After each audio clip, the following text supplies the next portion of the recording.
From dictatorship to democracy.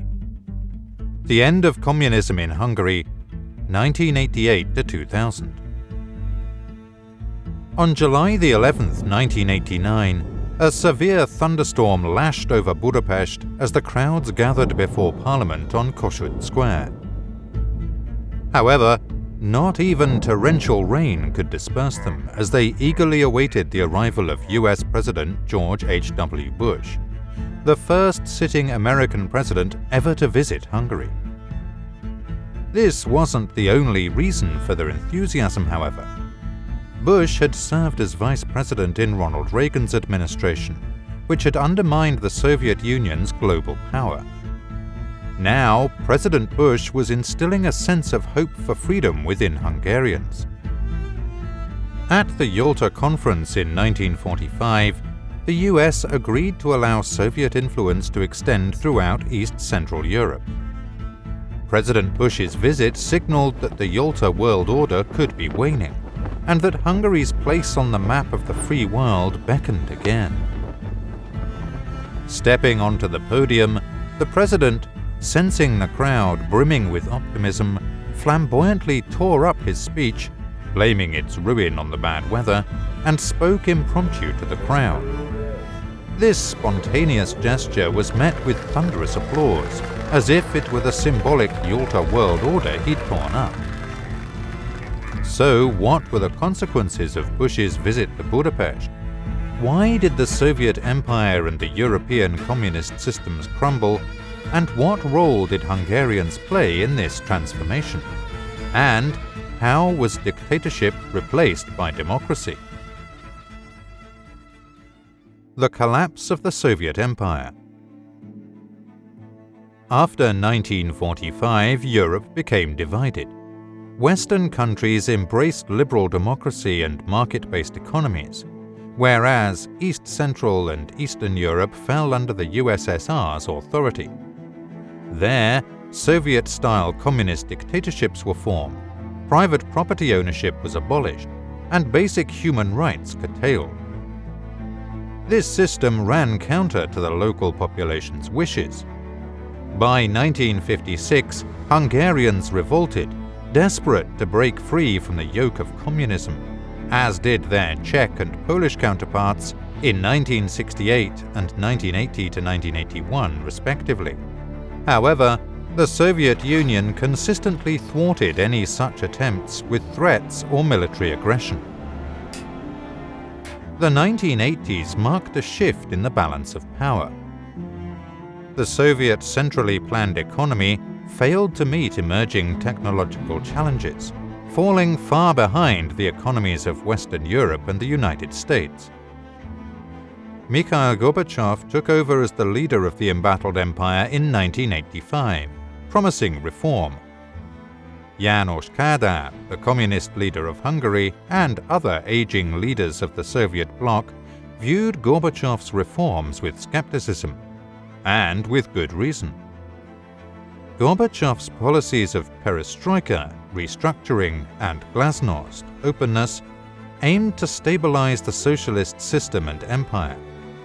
Instead, they enabled anti-communist sentiments to thrive, strengthened desires for national independence, and empowered political organizations in the Soviet Union and its satellite states alike.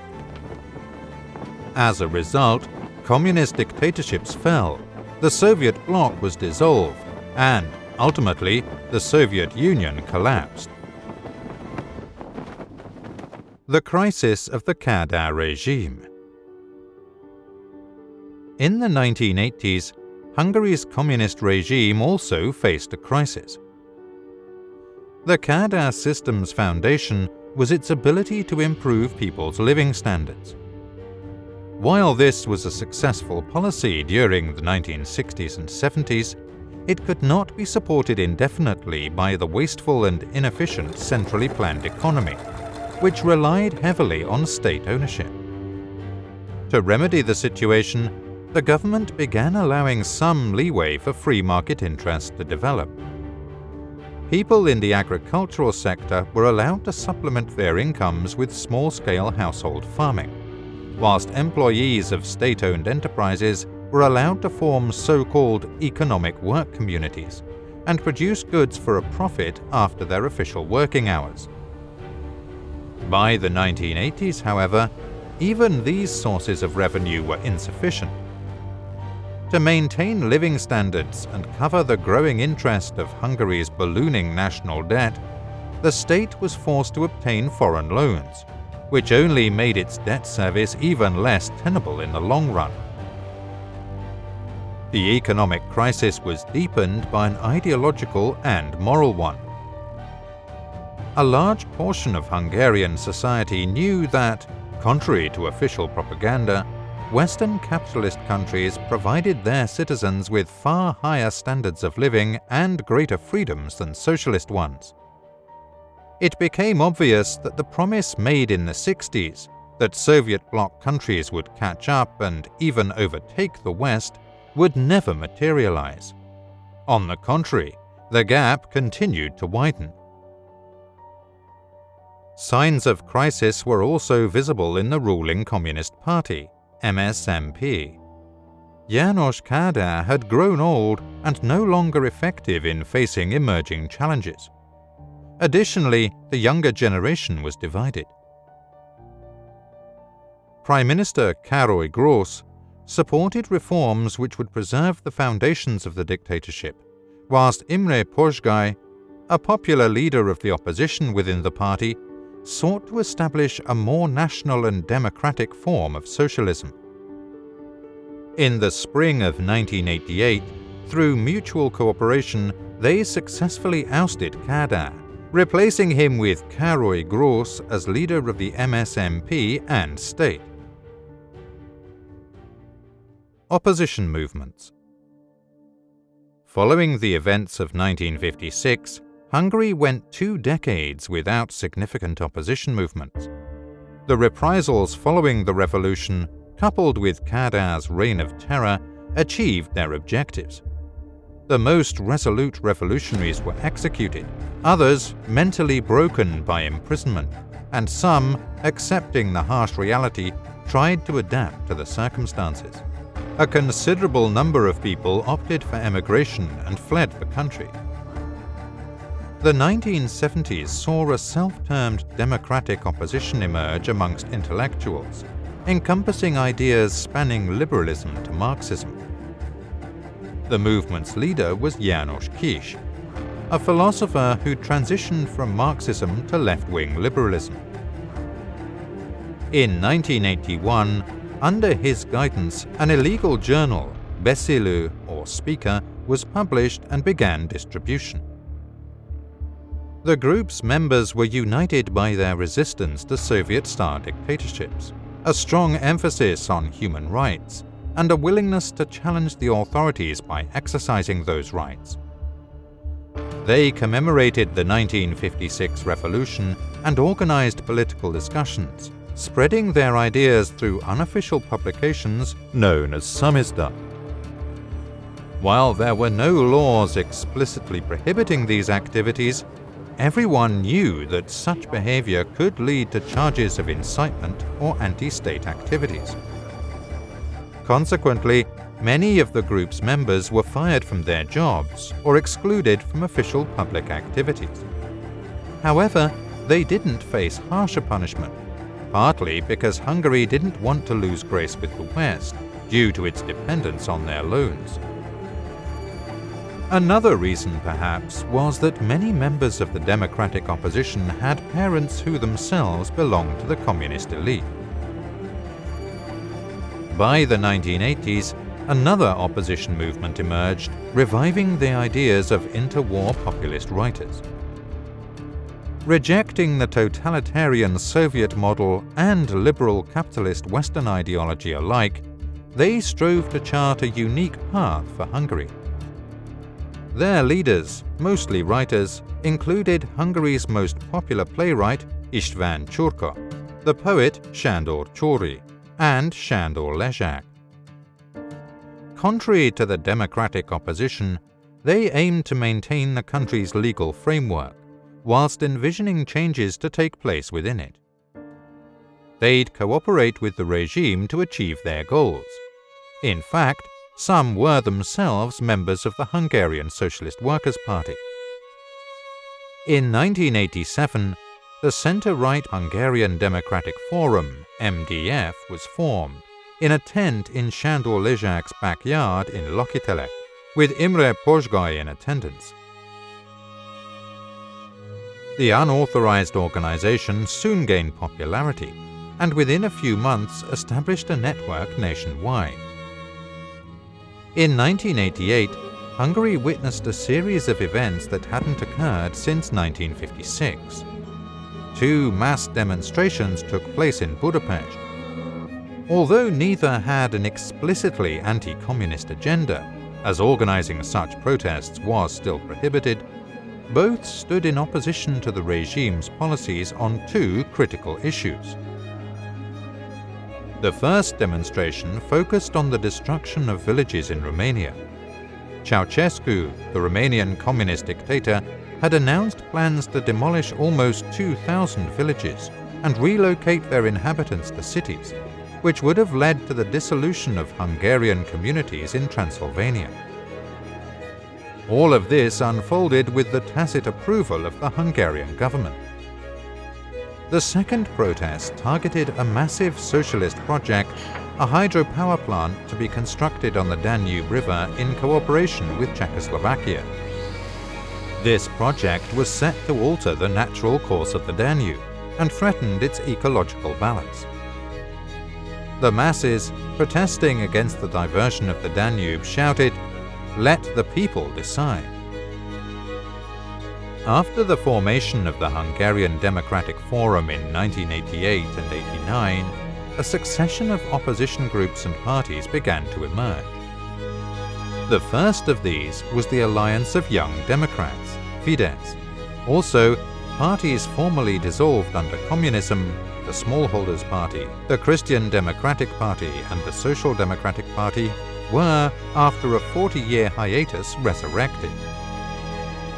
The democratic opposition also established a leftist liberal faction, the Alliance of Free Democrats, SDS. The communist regime attempted to thwart democratization with house searches, brief detentions, threats, a ban on commemorating the 1956 revolution, and intimidatory remarks from Károly Grósz. All, however, were in vain. Even party-nominated business executives began to grasp the benefits of privatization, turning their state-entrusted firms into personal holdings. Much of the party leadership founded businesses in order to privatize party assets and affiliated organizations. Loyalty among those in the media also wavered as they voiced liberal views and criticized the government. Thus, Károly Grósz could no longer rely on support from either the general public, the Soviet Union, or the majority of party members who put constant pressure on him to make concessions. The ghost of 1956. The Kadar regime's official line was that the 1956 revolution was actually a counter-revolution, a rebellion by fascist and reactionary forces attempting to usurp the power of the people. They painted themselves, alongside the Soviet army, as saviors who'd thwarted this rebellion. The legitimacy of the Kadar regime was rooted in this misrepresentation, which is why opposition movements in the 80s encouraged illegal commemorations of 1956. Leading to a swift response from the authorities, which included police action and arrests. In early 1989, when Imre Pozsgai finally acknowledged 1956 as a popular uprising, not a counter-revolution, it caused huge divisions within the party, paving the way for open public criticism of the communist system. Following the revolution, its key participants, including Imre Nagy, the revolution's prime minister, were executed and buried secretly in unmarked graves. Now, demands for their formal reburial abounded. And so it came to be on June 16, 1989, on the anniversary of Nagy's execution. Huge crowds gathered to pay their respect in front of the coffins laid out in Heroes Square. The event was broadcast live on Hungarian TV. A young Viktor Orbán, who'd later become Prime Minister, represented Fidesz at the memorial and delivered a powerful anti-communist speech demanding the withdrawal of Soviet troops. The millions watching on TV were shocked by the speech, which included sentiments not spoken publicly since 1956. That the authorities didn't interrupt the broadcast or arrest Orbán following his address demonstrated to Hungarians that a radical change had occurred and the communist regime had crumbled beyond repair. 3 weeks later, a court ruled that Imre Nagy hadn't committed any crime in 1956 and that the judgment against him was unlawful. Interestingly, János Kadar, who'd ordered Nagy's execution, died on the day of his acquittal. Negotiations in support of regime change. In the summer of 1989, the Hungarian Socialist Workers' Party, MSMP, was forced to negotiate with the main opposition factions. The communists believed that by keeping the changes under control, they could maintain their leadership positions even in a multi-party system. The negotiations between opposition parties and the MSMP, which came to be known as the National Roundtable Talks, reached an agreement about transitioning from dictatorship to democracy peacefully. The agreement benefited all sides. The opposition parties were guaranteed that the transformation to democracy would take place, and Communist Party members could retain their positions within the economic and cultural spheres as well as the media. The agreement stipulated that the communist government and parliament pass provisions to help facilitate the transition. These paved the way for the reintroduction of the free press, freedom of assembly, a free market economy, and a democratic political system. On October 23, 1989, the anniversary of the 1956 revolution, the Hungarian People's Republic became the Hungarian Republic. The most significant change, however, was the communist regime's consent to free elections. The international background. Hungary's transition was not unique to the region. Since the early 80s, the Hungarian opposition had looked to the Polish opposition as its foremost model. Thanks to Gorbachev's reforms in the late 80s, opposition forces across the Soviet bloc began supporting one another in their battle against communist rule. Just as the Poles had inspired the Hungarian Roundtable Talks, so did the changes in Hungary help speed up the dissolution of communist East Germany, known formally as the German Democratic Republic. For decades, the GDR had prohibited travel to the West to deter East Germans from emigrating en masse to West Germany, a democratic country offering freedom and prosperity. By 1989, increasing numbers of East German refugees arrived in Hungary with the intention of illegally entering Austria and, from there, West Germany.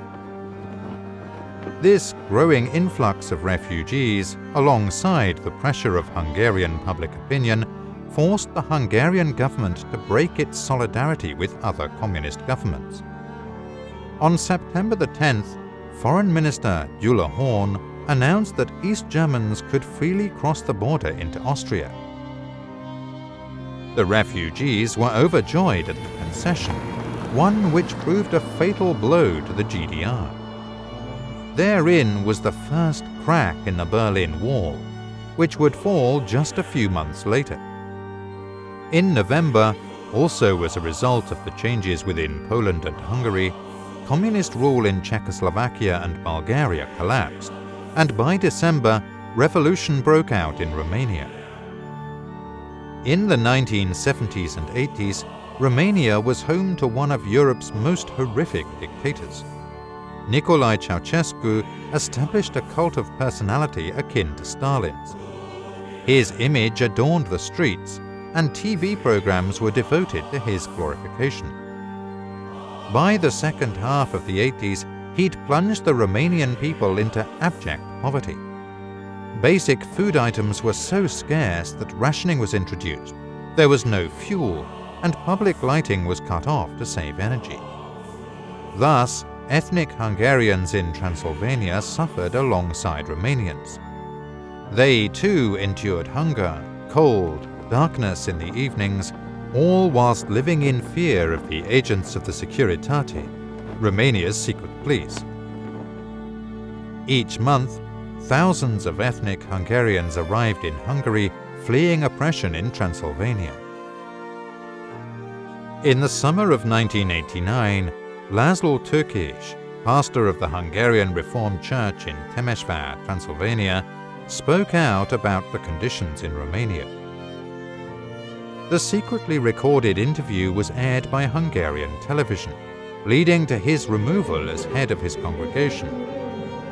In defiance, his parishioners organized a guard for his parsonage to protect him. On December the 15th, authorities attempted to evict Tőkés by force.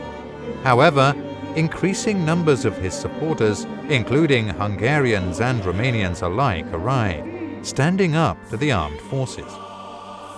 The following day in Temesvár, thousands protested, demanding the dictator's resignation.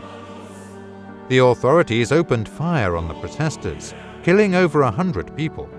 Yet the city's residents continued to protest the following day. Full-scale revolution soon erupted, and by Christmas, Romania's communist regime was overthrown.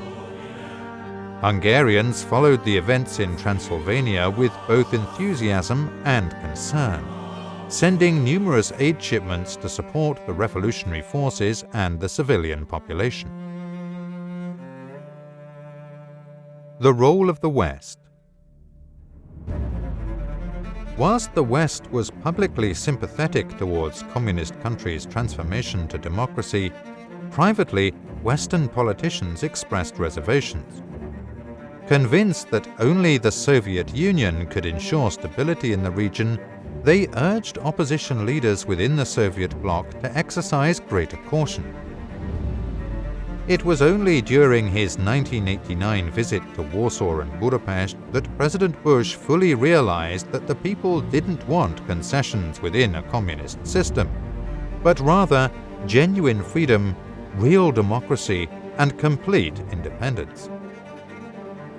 This realization led to his meeting in Malta that year with Gorbachev, where it became clear that the Soviet Union needed to relinquish its hegemony over East Central and Eastern Europe. At the same time, the transition provided favorable economic opportunities for Western countries and corporations. Heavily indebted and lacking capital, the Hungarian economy was thirsty for foreign investment.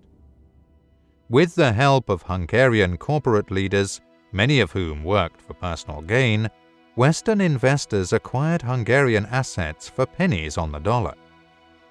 As a result, a significant proportion of state assets was transferred into the hands of foreign private investors within just a few years.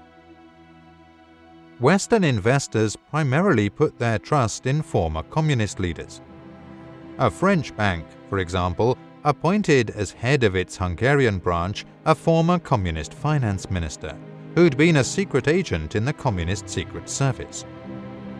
The situation was similar in the media industry.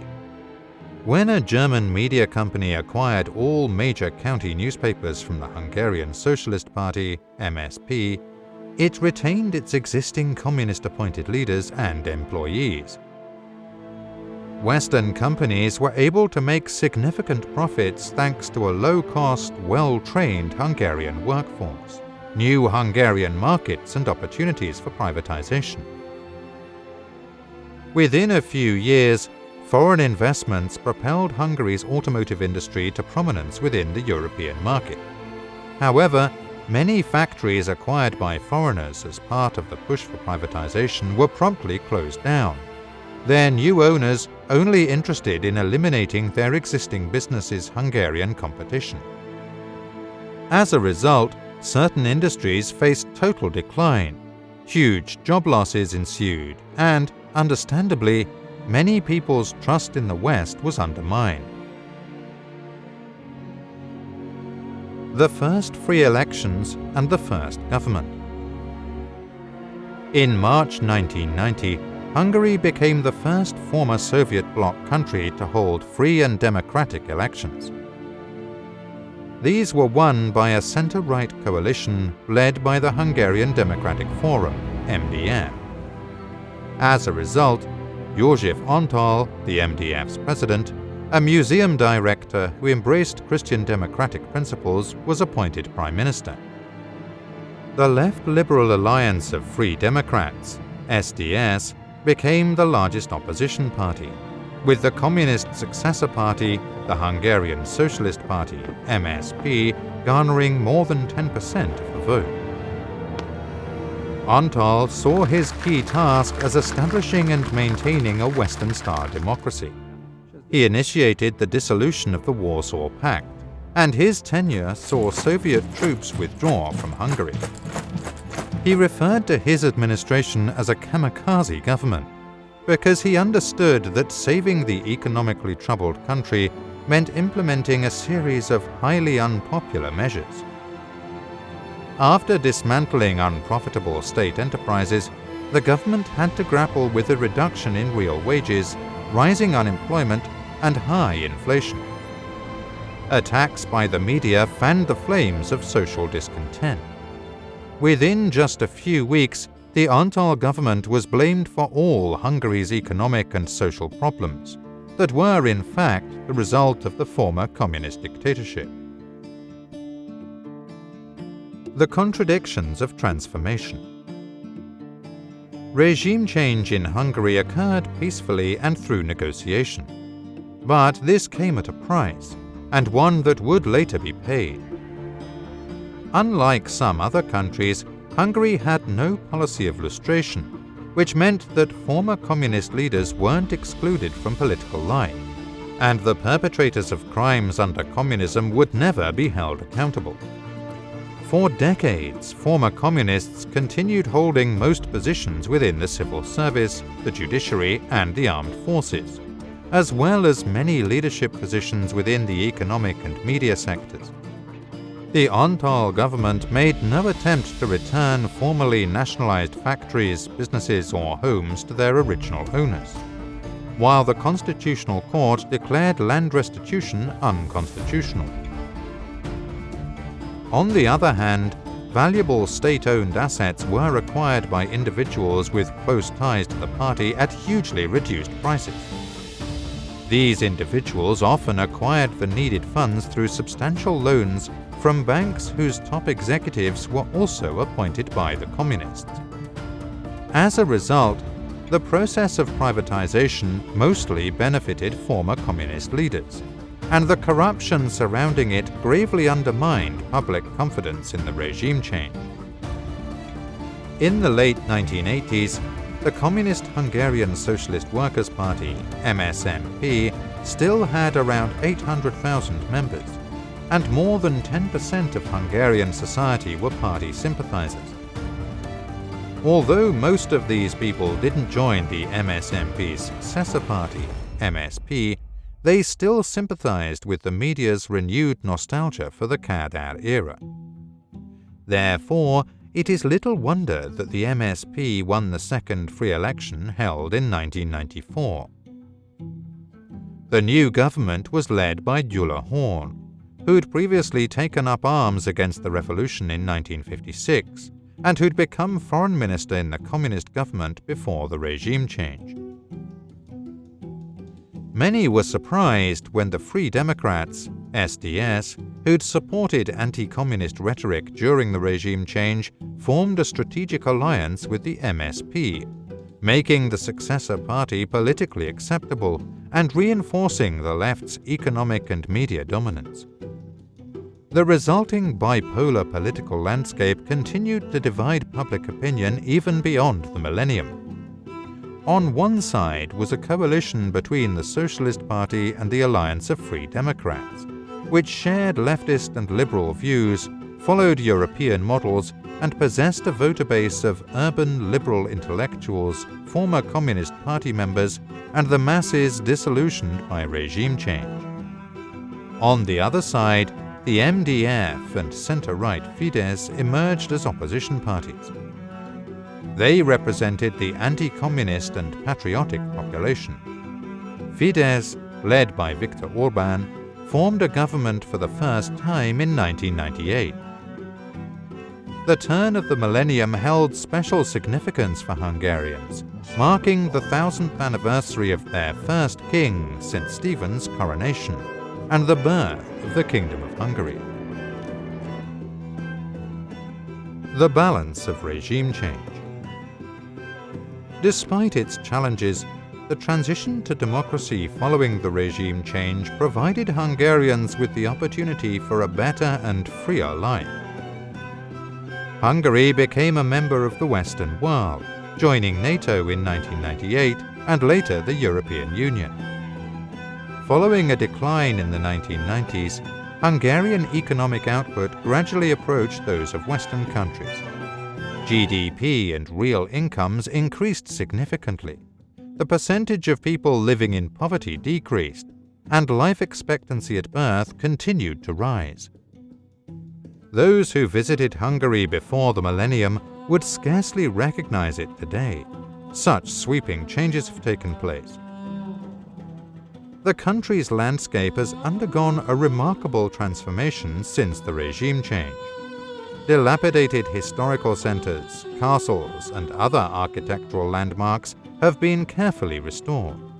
Highways crisscross the countryside. Modern hotels, economic, commercial, and cultural establishments have sprung up. Budapest's vibrant city life has elevated the Hungarian capital to one of Europe's most desirable destinations. Since the turn of the millennium, Hungarians have won Nobel Prizes in science and literature, numerous awards such as Oscars, and dozens of Olympic medals. All of this nurtures the hope that Hungary, despite its diminished territory, can look back on its rich 1,100-year-old past as well as forward to a bright future. In Europe, in the Carpathian Basin.